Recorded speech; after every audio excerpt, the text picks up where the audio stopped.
오늘 표적의 중요성이라는 제목으로 함께 말씀을 나누겠습니다. 지난주에 우리가 들었던 말씀을 다시 한번 상기해 보자면, 모세는 광야의 뒤편에서 40년이 지난 후에 하나님의 방문을 받았습니다. 모세가 찾아간 것이 아니고, 모세가 그 길을 알고 있었던 것도 아니고, 불시에 하나님이 모세를 찾아오셨다는 거죠. 모세를 찾아오셔서 하나님께서 영광스러운 사명을 주십니다. 내가 너를 바로에게 보내겠다. 왜 보내느냐? 내가 사랑하는 백성, 나의 백성 이스라엘을 그 소나기에서 건져내어 적과 꿀이 흐르는 가나안 땅으로 인도하여 낼 것이다.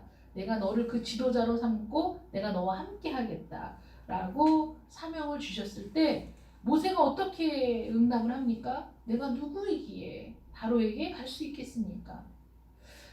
백성들이 나를 과연 신뢰할까요? 이런 그 응답에도 불구하고 하나님께서는 모세에게 계속해서 내가 너와 함께 하겠다라는 확신을 주셨죠. 하나님의 이름이 뭐냐고 물어보면 내가 뭐라고 얘기합니까? 나는 스스로 있는 자.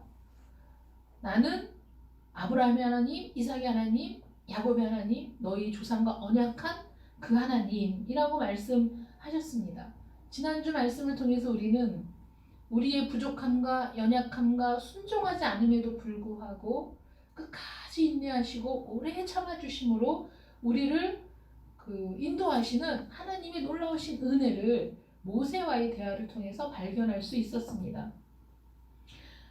그러나 모세는 이 은혜로운 제 확신에도 불구하고 오늘 본문 1절에 보면 또다시 이렇게 얘기합니다. 그러나 그들이 나를 믿지 아니하며 내 말을 듣지 아니하고 이르기를 여호와께서 내게 나타나지 아니하셨다 하리이다. 그러니까 여호와께서 너에게 나타난 증거가 뭐냐라고 물어본다면 내가 뭐라고 얘기할 수 있겠습니까? 사실 하나님이 나타나셨다, 하나님이 함께 하셨다라는 증거가 이게 그 몸에서 빛이 난다든가 이런 그 사람들이 보기에 부인할 수 없는, 부정할 수 없는 뭔가 그런 게 있다면 모르겠지만 사실 그런 게 없지 않습니까? 우리가 세상에 사람들과 섞여 있을 때 누가 그리스도인인지 누가 비그리스도인인지 구분할 수는 없죠. 그저 우리가 선포할 뿐이죠. 나는 하나님을 믿는, 나는 그리스도인이다 라고 얘기하지만 사람들이 안 믿는다면 또 어떡하겠어요? 모세는 지금 그 여러 가지의 위험 부담을 안고 이스라엘 백성에게 나아가야 되는데, 더군다나 또 바로 앞에 서야 되는데, 도대체 내가 하나님이 함께 하신다는 증거가 어디 있느냐? 내가 이 상태로 가면 나를 믿지 않을 거다. 이렇게 또 얘기하는 겁니다. 이쯤 되면 하나님께서 진노하셔서 그래 다 때려쳐라. 내가 나타났을 때 내 말을 믿는 사람을 내가 찾아서 써야지 라고 말씀하시지 않고 다시 모세에게 이렇게 얘기합니다. 출애굽기 4장 2절부터 5절 말씀에 보면 내 손에 있는 게 뭐냐? 지팡이입니다. 그걸 땅에 던져라. 땅에 던지니까 뱀이 되고 꼬리를 잡아라. 그러니까 다시 그게 지팡이가 되는 그 표적을 보여주시죠. 이 표적은 지금 성경에 기록된 것 중에 첫 번째 표적입니다. 이 모세의 표적이 첫 번째 표적이죠. 그러므로 굉장히 중요한 가치가 있는 것이고, 하나님께서 표적을 나타내실 때에는 분명히 거기에 의미가 있는 겁니다. 그냥 하나님의 능력을 나타내기 위해서 보여주시는 게 아니죠. 예수님께서 이 땅에서 사역하실 때에도 당신을 드러내기 위한 표적을 행하시지는 않으셨어요. 그건 반드시 구속과 연관된, 그래서 그것을 보는 사람들에게 어떤 그 깨달음을 주는 그런 표적을 행하신 거지, 당신 자신을 드러내기 위한 표적은 전혀 행하지 않으셨다는 거죠. 그래서 이 첫 번째 표적, 이것은 근본적으로 굉장히 중요한 가치가 있는 것이다. 그래서 우리가 그 표적에 대해서 한번 살펴보려고 합니다. 이 표적을 이제 보여주시고 나서, 행하게 하고 나서 하나님 뭐라고 말씀하시냐면, 이는 그들로 그 조상의 하나님, 곧 아브라함의 하나님, 이삭의 하나님, 야곱의 하나님 여호와가 내게 나타난 줄을 믿게 함이니라. 행하게 하느냐? 이건 그들에게 이 표적을 행했을 때 그 히브리인들이, 이스라엘 백성들이 그 표적을 보고 그 조상의 하나님, 아브라함의 하나님, 이삭의 하나님, 야곱의 하나님 여호와가 너에게 나타난 것으로 확신을 주려고 이 표적을 행하게 할 것이다 라는 것이죠. 그러므로 이 표적은 하나님을 드러내고 모세를 드러내려는 표적이 아니라 그들과 언약하신 하나님께서 그들을 기억하시고 구원을 시작하셨다는 것을 보여주려고 이 표적을 행하게 하셨다는 거예요. 그래서 첫 번째 우리가 살펴볼 것은 모세의 손에 있는 지팡이입니다. 시편 23편 4절에 보면 주의 지팡이와 막대기라는 표현이 있어요. 주의 지팡이와 막대기가 나를 안위하시나이다 라는 표현으로 주의 지팡이와 막대기는 이스라엘 백성들을 보호하시고 악한 대적으로부터 구해내는 도구로 표현이 되어 있죠. 그래서 이 지팡이를 어떻게 우리가 생각할 수 있냐면 이 지팡이는 이 모세가 양을 칠 때 힘들 때 기댈 수 있는 버팀목이 되기도 하고 또 험한 길에서 몸을 보호할 수 있는 도구가 되기도 하고 위험할 때 자기 자신을 수비할 수 있는 도구도 되는 겁니다. 그래서 항상 목자들이 지팡이를 가지고 다녔는데 이것은 하나님을 계속해서 의지하는 삶을 얘기하는 거죠. 나의 지팡이와 막대기가 대신 하나님을 의지하는 이 믿음의 삶을 지속할 때는 잘 되는 거예요. 그런데 그 지팡이를 땅에 던져버리면 은혜를 포기하고 믿음을 던져버리고 내가 혼자 하겠다, 혼자서 내가 할 수 있다라고 하는 순간에 우리는 무력해지는 우리 자신을 발견할 수 있어요. 왜냐하면 모세가 지팡이를 땅에 던졌을 때 지팡이가 뱀이 됐거든요. 그때 모세가 어떻게 했습니까? 뱀 앞에서 피했다.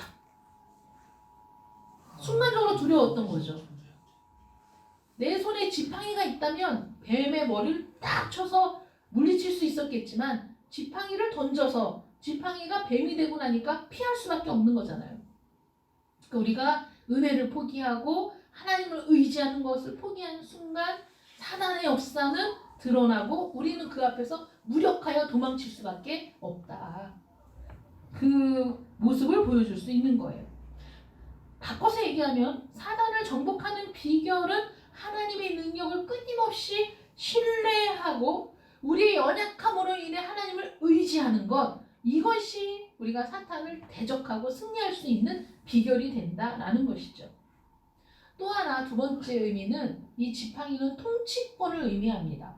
그래서 목자가 양을 칠 때 이 지팡이를 가지고 양떼를 몰고 그리고 양들을 여러 가지 위험으로부터 보호하는 그런 도구가 되거든요. 그리고 성경에서도 그 왕이 들고 있는 그 지팡이는 통치의 상징이 되었습니다. 그래서 하나님께서 이 땅의 통치자들에게 그 통치 권력을 위임해 주시죠. 그런데 그 통치 권력을 위임받았을 때에 그 권력을 사용하는 인간들의 한결같은 역사, 한결같은 그 역사의 모습을 살펴보면 그들은 모두 하나님으로부터 통치권을 받아서 하나님의 선하신 뜻대로 통치권을 행사하지 않고 사단의 사역에 사용되었다는 거죠. 권력을 갖고 있는 자들이. 권력을 붙잡으면 부패하기가 쉽죠. 이 세상의 모습을 봐도 그렇지 않습니까? 하나님께서 땅 위에 있는 모든 것에 대한 통치권을 주었을 때 아담이 입증했던 일이에요. 하나님께서는 땅의 모든 통치권을 아담에게 위임하셨어요. 이 땅을 정복하고 다스리고 땅에 충만하고 이 모든 세계를 다스릴 수 있는 권한을 아담에게 주었을 때 그 능력을 가지고 통치권을 가지고 하나님의 뜻대로 선하게 통치력을 행사하며 살았느냐? 아니죠. 바로 그는 사단의 말에 넘어가서 하나님이 금하신 금단의 열매를 따먹고 하나님께 불순종함으로 그는 통치권을 상실하게 됩니다. 하나님께서 그 이후로도 인간의 역사를 보면 이스라엘 백성들이 가나안 땅에 들어가서 가나안을 정복하고 그 가나안 땅을 다스리는 주인으로 살게 되었을 때 그들이 보인 뭐였느냐? 하나님께 순종하고 하나님의 뜻대로 거룩한 땅을 만들어가는 사역을 계속했느냐? 그렇지 못하고 그들은 즉시 우상을 숭배하고 하나님께 불순종하는 길로 나아갔다는 거죠. 그들이 노예 생활을 하며 자신의 의지대로 삶을 영위할 수 없는 비참한 처지에 있다가 하나님이 그들을 구원해 내셔서 적과 꿀이 흐르는 가나안 땅으로 들여보내셔서 그들이 가나안 땅을 정복하고 가나안 땅의 주인으로 살아가게 되었을 때, 그 땅에 대한 통치권을 하나님이 허락하셨을 때 그들이 과연 그 땅을 거룩한 땅으로 하나님의 영광을 드러내는 땅으로 만들었느냐? 그렇지 못했다는 거예요. 성경을 읽어보면 하나님께서 가나안 땅을 허락하신 이유 중에 하나가 가나안 땅이 죄악으로 오염되어 있어서 그 땅을 정화시킬 필요가 있었던 거거든요. 하나님은 하나님의 백성들을 통해 그 땅을 정복하게 하심으로 그 땅의 죄악을 몰아내고 그 땅을 새롭게 하며 거기에서 하나님의 통치가 이루어지는 나라가 되기를 원하셨던 거죠. 이스라엘 백성들은 그 사명이 있었던 거고, 그때 이스라엘 백성들에게 하나님이 뭐라고 말씀하셨냐면, 너희가 그 땅에 들어가서 가나안 족속을 몰아내지 못하고 그들의 죄에 너희들이 함께하게 되면 그 땅이 너희를 토하여 내치리라.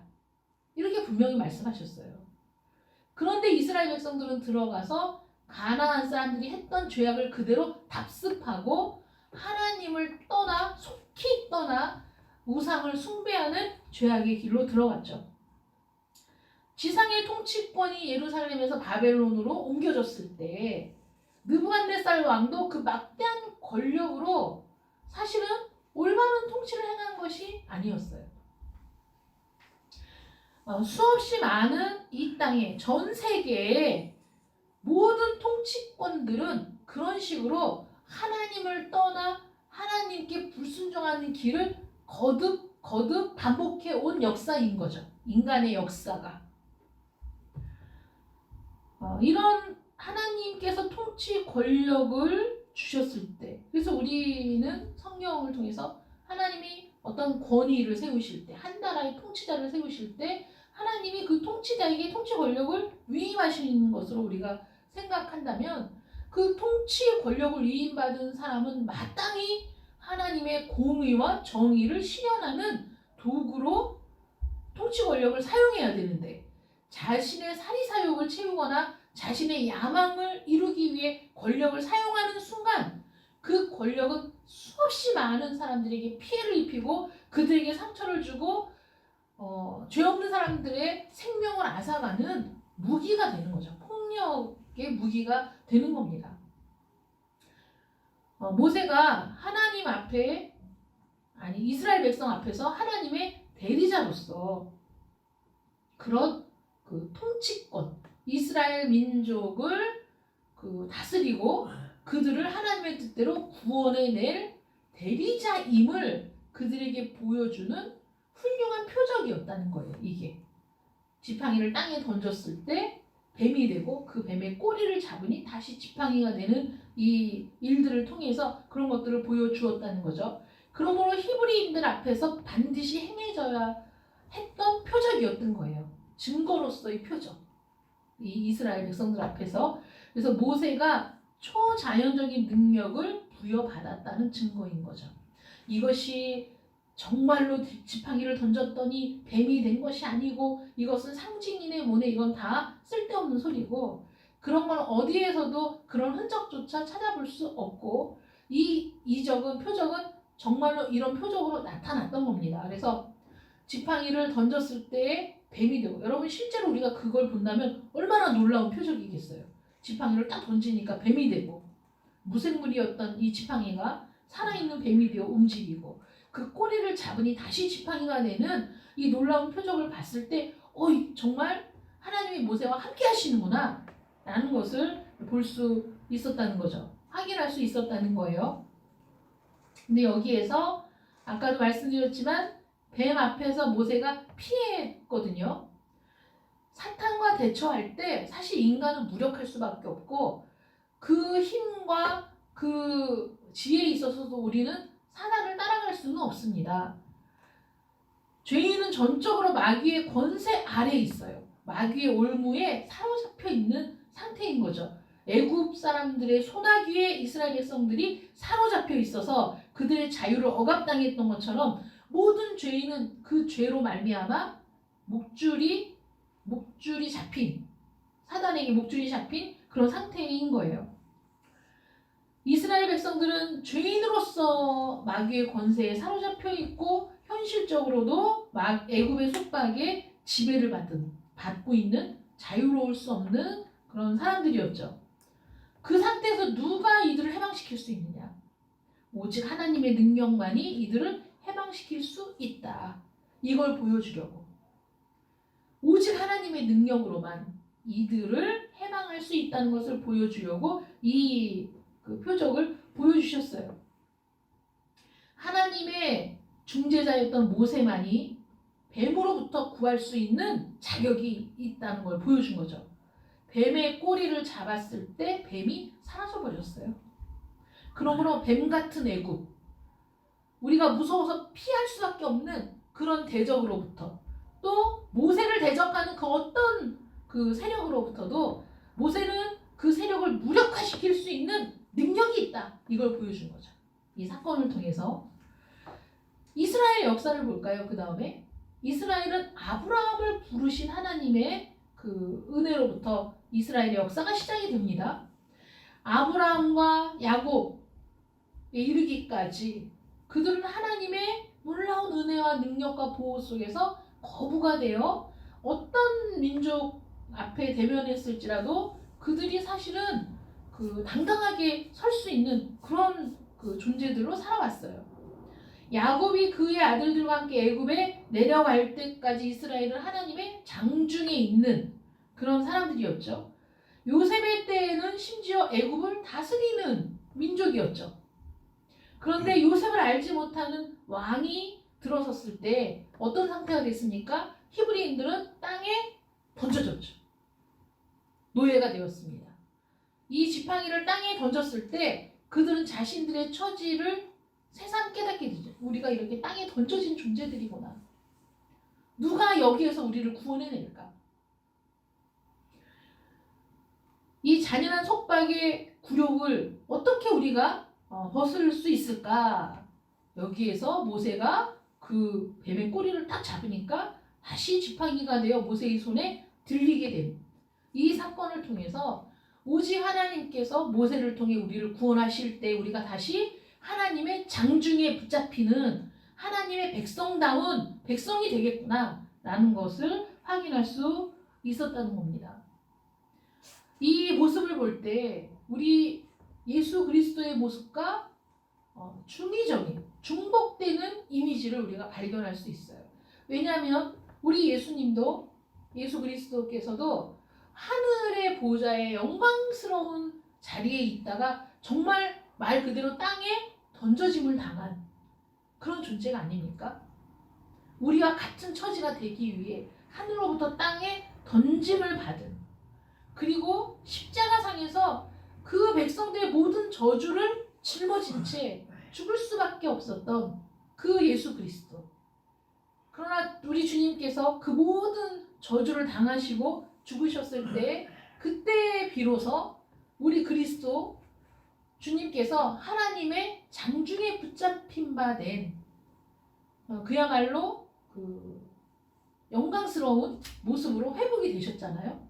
그래서 우리도 예수 안에 있을 때 그렇게 땅에 던져진 바 되고 사단의 그 소나기에 잡힌 바 된 우리가 예수 그리스도께서 우리를 대신하여 그 저주를 담당하심으로 우리는 그리스도의 그리스도 안에서 하나님의 장중에 붙잡힌 자로 하나님의 영광스러운 품에 있는 자로 변화될 수 있다는 것을 우리에게 보여주셨다는 거죠. 그래서 이 지팡이를 땅에 던지고 뱀이 된 지팡이의 꼬리를 잡음으로 다시 지팡이가 되는 이 그 표적은 우리에게 굉장히 많은 것들을 시사해주는, 그래서 여러 가지 것들을 살펴보며 우리가 그 표적의 그 엄중함을, 그 표적의 놀라운 의미를 발견할 수가 있습니다. 두 번째 표적은 무엇입니까? 두 번째 표적은 내 손을 품에 넣어라. 그리고 꺼내라. 딱 꺼냈더니 이 손이 문둥병이 발하여 완전히 최고조의 문둥병이 아니라 죄송합니다. 나병이 발해서 그 손이 나병으로 범벅이 돼 있는 상태였죠. 정말 그 너무 놀라운 일이, 모세 자신도 아마 깜짝 놀라지 않았을까요? 근데 그 손을 다시 집어넣어라. 그 손을 다시 집어넣었다가 뺐더니 완전히 회복이 됐어요. 어떤 것도 없었어요. 무언가 막 치료하는 뭔가를 퍼포먼스도 있지 않았어요. 단지 넣었다가 뺐더니 문둥병이 발했고 다시 넣었다가 뺐더니 여전하여 회복된 상태였다는 거죠. 이 나병은 성경에서 죄의 상징입니다. 보기에 흉측하고 전염성이 강하고 그리고 지독하게 빨리 번지고 그리고 불치의 병이었습니다. 그래서 이 나병은 성경에서 죄의 상징으로 여겨졌는데 즉각적으로 나병이 걸렸다가 즉각적으로 나병이 나았다. 이 놀라운 이적을 통해서 이런 능력을 행하실 수 있는 분이 누구냐? 하나님이시다. 이스라엘의 모든 질병을 즉각적으로 치료하실 수 있는 분이 누구냐? 하나님이시다. 이스라엘을 애굽으로부터 구원해 내실 능력이 있으신 분이 누구냐? 하나님이시다. 또 다른 하나는 이 지팡이의 표적 때문에 모세가 교만해질 수도 있었죠. 얼마나 놀라운 거예요. 이게 이때만 딱 사용할 수 있는 게 아니라 언제든지 모세가 지팡이를 땅에 던지면 뱀이 되고 꼬리를 잡으면 지팡이가 되는 표적을 행할 수 있었어요. 많은 사람들이 정말 놀랄만한 일이잖아요. 이런 표적을 행하다 보면 사람이 교만해질 수 있어요. 본래의 마음을 잃어버릴 수 있습니다. 그런데 그 모세가 어떤 존재이냐? 품에 넣었다가 꺼내니까 문둥병이 발하고 나병이 발하고 다시 품에 넣으니 깨끗해졌다는 이 표적을 통해서 자신 안에 있는 이 품, 심장, 내 마음에 있는, 내 안에 있는 이 죄악, 타락한 마음에 소굴이 있는 거예요. 그게 어떤 모습이냐? 나병의 모습이에요. 죄의 불치성을 갖고 있어요. 우리가. 나는 이런 존재야. 그런데 내가 어떻게 해야 깨끗함을 받을 수 있어? 하나님의 능력을 의지할 때. 이 마음이 새로워질 때. 마음이 치료될 때 깨끗해지는 거거든요. 모든 문제의 근원은 마음에 있습니다. 이게 심장이 마음은 아닌데 우리가 슬플 때 가슴이 아파요. 그리고 사랑할 때 심장이 두근거려요. 그래서 사람들이 이 심장을 하트, 마음이라고 표현을 한 것 같아요. 모든 문제의 근원은 마음에 있어요. 성경이 뭐라고 말하고 있냐면 마음에서 나오는 것은 악한 생각과 살인과 간음과 우상숭배와 도둑질과 거짓 증거와 참람합니다. 우리 마음이 그렇게 더럽고 추한 겁니다. 그래서 깨끗함은 손발을 씻는 것에서 깨끗함이 나오는 게 아니라 마음을 깨끗하게 함으로부터 시작이 되는 거예요. 아무리 멋있는 모습을 갖고 있어도 마음이 더러우면 더러운 거예요. 아무리 멋있는 옷을 입고 있어도 그 옷이 자신의 깨끗함을 증명하지 못해요. 마음에 넣었다 빼니 나병이 발하고 그 마음이 치유돼야만 깨끗해지는 거죠. 나병에 걸린 마음은 감추어진 죄악을 얘기하고 나병에 걸린 손은 이 죄악을 노출시키는 거예요. 자, 하나님께서 미워하시는 죄가 뭔지 아세요? 이 마음의 죄악을 꽁꽁 숨기고 나는 그렇지 않은 것처럼 위장하며 위선을 떠는 걸 가장 싫어하시는 거예요. 하나님께서. 가슴에서 손을 뽑아 올린 건 하나님 나는 이렇게 죄인입니다. 하나님 나는 이렇게 불치의 죄성을 갖고 있어요. 하나님 내 마음은 이렇게 더럽고 부패한 것으로 가득 차 있습니다. 치유할 수가 없어요. 하나님 제게 은혜를 베풀어 주세요. 내 죄악을 사해 주세요. 내 마음을 새롭게 해주세요. 그 마음으로부터 치유가 되는 거예요. 마음이 새로워짐으로 내가 전신이 깨끗해지는 거예요. 자신들의 부끄러움을 감추려고 애쓰는 것, 그 모습은 타락한 이후에 아담과 하와의 첫 번째 모습이었어요. 자신의 부끄러움을 감추는 일에 급급했습니다. 자신들이 무슨 죄악을 저질렀고 하나님 앞에서 자신들이 어떻게 해야 되는 것인가에 대해 고민하지 못했어요. 그저 부끄러움을 가리는 데 급급했어요. 하나님으로부터 숨는 데에 그들은 그 숨기에 더 빨랐어요. 하나님이 부르실 때 앞에 나서지도 못할 만큼 수치와 부끄러움을 느꼈지만 그것을 정직하게 고백하는 일보다 감추는 일에 더 급급했는데 이건 우리 모든 사람의 마음이 그런 거죠. 그런데 하나님은 그럼에도 불구하고 빛을 향해 나아와서 우리의 잃어버린 처지, 낙원을 잃어버리고 구원을 잃어버리고 하나님과의 교제를 잃어버린 내 영혼의 상태를 깨닫고 우리의 죄악을 고백하는 것. 하나님, 나는 이렇게 병들었어요. 하나님, 나는 이렇게 더럽고 추한 사람입니다. 하나님, 나는 겉으로는 굉장히 잘난 것 같고 나 같은 사람이 없는 줄 알고 살아왔는데 알고 보니 내 마음이 이렇게 부패했습니다. 라고 나의 모든 죄악을 하나님 앞에 노출시킬 때 그때 하나님의 온전한 치유가 임하고 새롭게 하심이 임하기 때문에 내 심령이 새로운 마음으로 변화되고 새로운 존재가 되어 이전 것은 지나갔으니 보라 새 것이 되었도다 선언해 주시는 하나님의 은혜로 말미암아 내가 깨끗하고 거룩하게 되는 것, 이것이 복음적인 회개, 구원에 있어서 가장 본질적인 요소가 되는 거죠. 예수 그리스도께서 친히 나무에 달려 우리의 죄를 담당하셨습니다. 하나님의 눈에 예수님은 나병에 걸린 사람과 똑같았어요.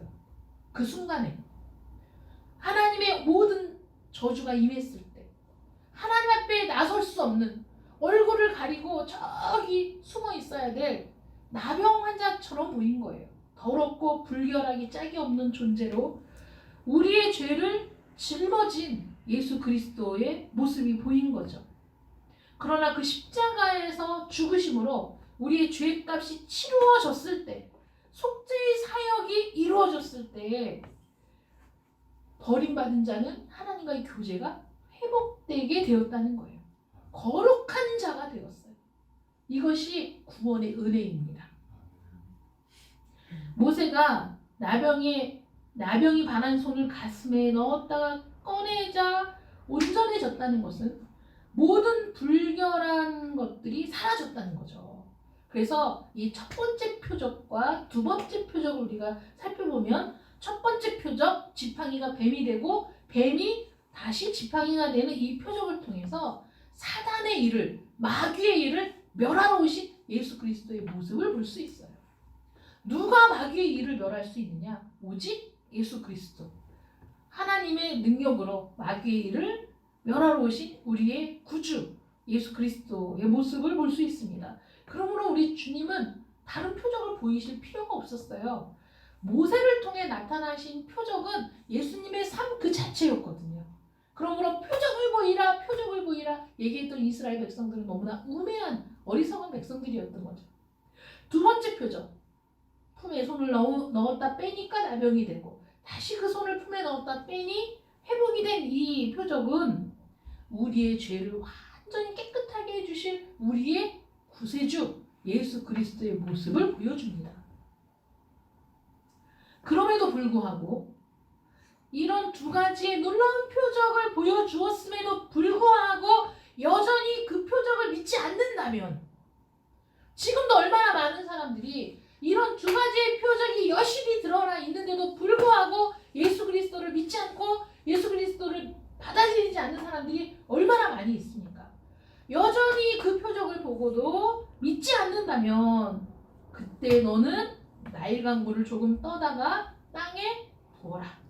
땅에 쏟아라. 그러면 그 물이 뭐가 된다고요? 피가 된다고요. 이 나일강은 제가 여러 번 말씀드렸지만 애굽의 생명이죠. 나일강이 없으면 애굽이 이렇게 번영을 누릴 수가 없습니다. 그들은 왜일까 궁금해했지만 그것이 하나님의 역사라는 걸 알지 못했죠. 하나님의 배려, 하나님의 은총, 그들에게 비가 내리지 않아도 나일강으로 인해 그들은 풍성한 수확, 결실을 거둘 수 있는 그런 땅이었던 거거든요. 그래서 그들은 그러한 섭리의 주체 대신 하나님을 경배한 것이 아니라 나일강 자체를 경배했던 거죠. 애굽 사람들이. 그 나일강은 애굽의 생명이었는데 이제 그 물을 떠다가 땅에 쏟아부으니까 그게 피가 되었다. 이건 곧 그 나일강 생명 대신 죽음이라는 심판의 경고입니다. 생명 대신 죽음, 결실 대신 썩음. 그래서 피가 될지라, 이 될지라라는 이 말이 원어적인 표현은 shall be and shall be예요. 되고 또 될 거다. 분명히 될 거다. 반드시 될 거다. 이런 표현이거든요. 그러므로 그 두 가지 표적을 믿지 않는다면 반드시 이렇게 될 것이다. 생명이 죽음이 될 것이다. 결실이 썩음이 될 것이다. 라는 경고입니다. 축복의 방편이 심판의 수단이 될 것이다. 라는 하나님의 경고죠. 첫째 표적과 둘째 표적이 거절당할 때 믿기를 거절하는 것에 대한 결과가 바로 이거라는 거예요. 언제까지가 아닌 거죠. 우리에게 선택할 수 있는, 우리가 방향을 바꿀 수 있는 모든 기회를 거절하고 첫 번째 표적과 두 번째 표적을 통해 여실히 알 수 있는 것들을 외면하고 우리가 하나님을 믿지 않는다면, 신뢰하지 않는다면 거룩한 심판만이 존재하게 될 것이다. 우리에게. 생명을 주는 것이 변하여 죽음을 주게 되고 그리스도의 거역자들을 기다리는 둘째 사망의 해를 받게 될 것이다. 둘째 사망, 영원한 불못에 들어가게 될 것이다.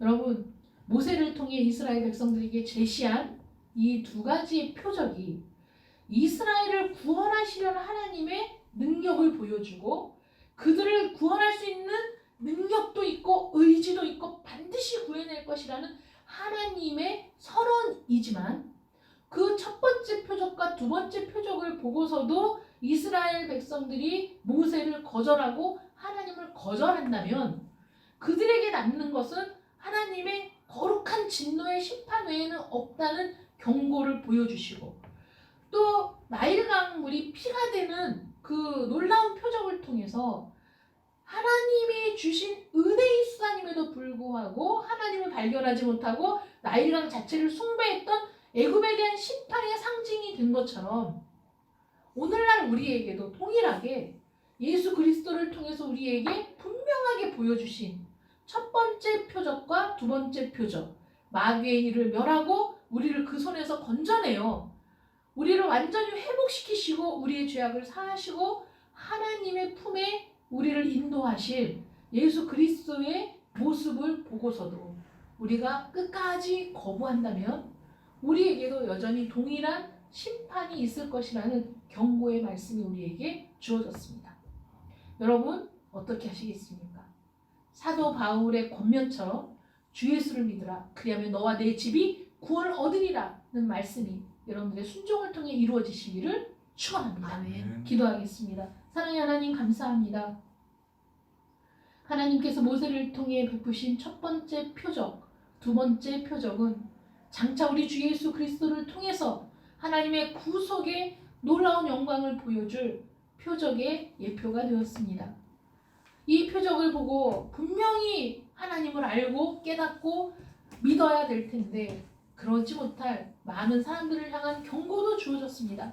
마찬가지로 오늘날 우리에게도 예수 그리스도 한 분을 통해 우리에게 말씀하신 하나님의 놀라우신 은혜와 생명의 풍성함이 거절될 때 우리에게 남은 것은 거룩한 진노의 심판밖에 없다는 것을 우리가 기억하고 오늘도 우리와 함께 하시며 우리를 모든 죄악에서 건져내시고 사단의 일을 괴멸하사 우리에게 온전한 승리를 주실 하나님만 바라보는 믿음의 사람들 되게 하여 주시옵소서. 아멘. 우리의 믿음을 통해 우리의 온 집안이 가족이 구원받는 역사가 있기를 간절히 원하옵고 예수님의 이름으로 기도드립니다. 아멘. 아멘.